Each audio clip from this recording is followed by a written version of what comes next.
break down the process guide, that PDF, how to claim your ChainBot performance with Keystone. Okay. Want to make it super clear, step by step. And honestly, the interesting part, what happens after you click claim? That's where we'll spend some good time too. Exactly. This is really about navigating a specific digital workflow. It sounds technical, maybe, but it's crucial for managing digital assets. And yeah, we're not just doing the click here, click there. We'll get into what those clicks mean and importantly, how you can, double check everything afterwards, make sure it all went through correctly. Okay, perfect. So let's jump right in. Let's say you're ready. You've got performance earned, time to claim it. Where do you start? The document says first things first, click login, Hmm. standard stuff, Hmm. enter your password naturally, and then hit unlock. Pretty basic security gate. Right, you've got to authenticate first. That establishes it's really you. Then once you're in, you need to find your way. You click on inventory Okay. and then access now. Takes you to your specific ChainBot area, I guess. Yeah, that's right. Think of it like opening the right filing cabinet drawer. You've unlocked the room, now you're finding the specific file you need for this claim. Secure access, then navigation. Got it. So logged in, found the spot. Now for the main event, actually starting the claim. Yeah. The guide says click on yes, claim profit. Seems clear enough. Yep, the action button. And this is where it gets interesting. Like you said, right after you click that, bam, a QR code appears on your screen. Okay, and that QR code is more than just a pattern. It's the bridge. It's how the online platform communicates with your offline hardware wallet, the Keystone, without your private keys ever leaving the device. It's, well, fundamental for security in hardware wallets. Keeps things air-gapped. Air gapped, right? Keeps the important stuff offline. So you've got this code on your computer screen. Now you pick up your Keystone 3 Pro. The guide says click something on the Keystone device itself to get it ready. Initiate the signing process on the device. And then you use the Keystone's camera to scan the QR code that's showing on your computer monitor. Exactly.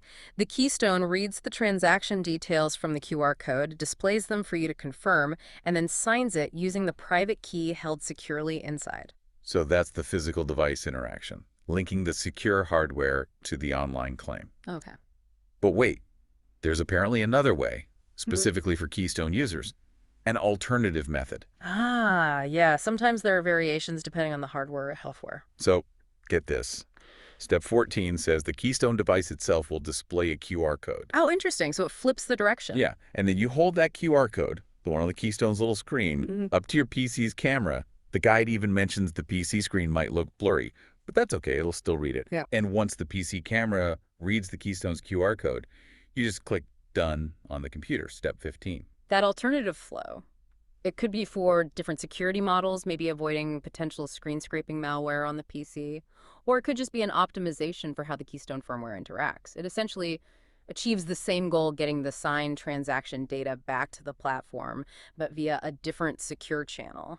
Good to know there are options. Definitely. So whichever QR method you use, once that secure handshake is done, you should get immediate feedback. The guide says a specific pop-up will appear on your screen if the claim was successful. Instant confirmation. Which is always reassuring. You know right away if it worked. Okay, so success, pop-up appears, claim made. But now what?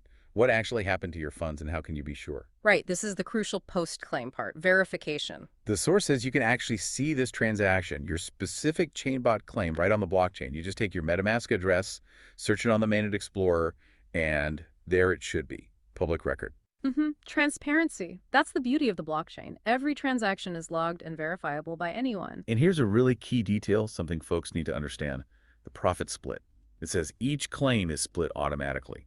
70% of the value you claimed goes to you, the ChainBot owner. 70%. Okay. And it comes to you as wAPTM, that's wrapped APTM, calculated at the current market price when you claimed. Right. wAPTM makes APTM usable in, say, DeFi applications that run on different standards. It's like putting it in a compatible wrapper, Right. and the price conversion happens right then. And you can even see this split happening. It says, click the transaction hash, the token hash on the Explorer, and you'll see the smart contract doing its thing. Absolutely. That's the power of smart contracts and on-chain transparency. The rules, like that 70% split, are coded in. The contract executes it automatically, and the Explorer lets you audit it, see the inputs and outputs, no hidden backroom deals. It's all out there. Wow, okay. So 70% hits your wallet as wAPTM, which means the wAPTM amount should now show up in your self-custodial wallet, like Metamask, which was mentioned. It should, yes. The tokens are sent to your address. But there's a potential snag. What if you look in Metamask and you don't see your shiny new wAPTM? Panic time. Ha! No, definitely not panic time. This is actually pretty common, especially with newer or less common tokens.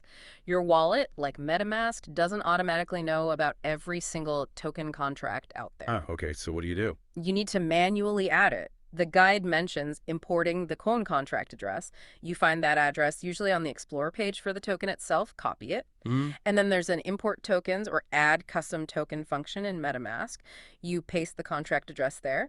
MetaMask usually finds the symbol, wAPTM, and decimals, and boom, your balance appears. Okay, so that's a vital bit of self-custody knowledge. You know how to import token contracts. Good tip. Absolutely essential skill. It means you're truly in control and can interact with any token sent to your address, whether the wallet UI shows it automatically or not, Hmm. empowers the user. Fantastic. So let's recap quickly. We've walked through the whole ChainBot claim process with a Keystone 3 Pro.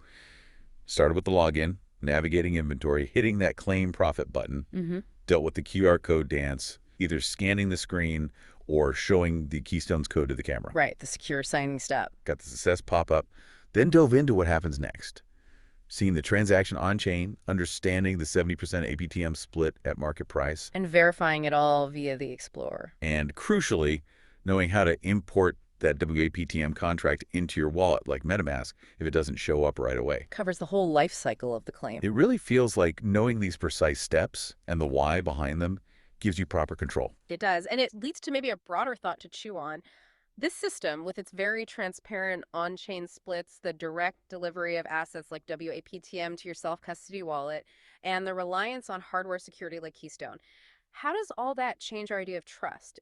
Compared to traditional finance, where things are often behind closed doors, what does trust look like when the rules and the results are so openly verifiable on a blockchain? Something to think about.